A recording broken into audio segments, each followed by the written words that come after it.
अहिले मार्केटमा यो विभिन्न निर्माण सामग्रीको मूल्य चाहिँ कति छ त? सिमेन्ट अब ओपिसीको चाहिँ एक ब्याग अथवा 50 केजीको चाहिँ अहिले 870 रहेको छ। त्यस्तै अब पिपिसी सिमेन्टको नि 25 केजीको लागि चाहिँ 730 रुपियाँ एउटा बोरालाई पर्छ।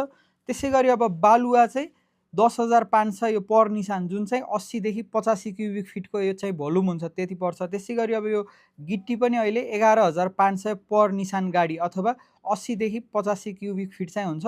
र त्यसै गरी अब रडको कुरा गर्दा चाहिँ 12 र 16 एमएमको चाहिँ 102 रुपियाँ पर केजी।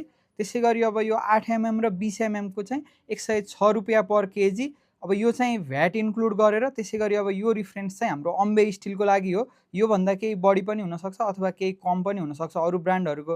त्यसै गरी अब इँटाको कुरा गर्दा चाहिँ अहिले अब नर्मली मार्केटमा चाहिँ 15 देखि 17 रुपियाँसम्म चाहिँ यो फर्स्ट क्लासको इँटाको लागि चाहिँ एउटा इँटाको लागि पर्छ।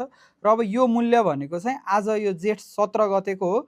र अब यो चाहिँ विभिन्न ठाउँ अनुसार र अब यो केही दिनपछि फेरि यो मूल्य चाहिँ फरक पनि हुनसक्छ।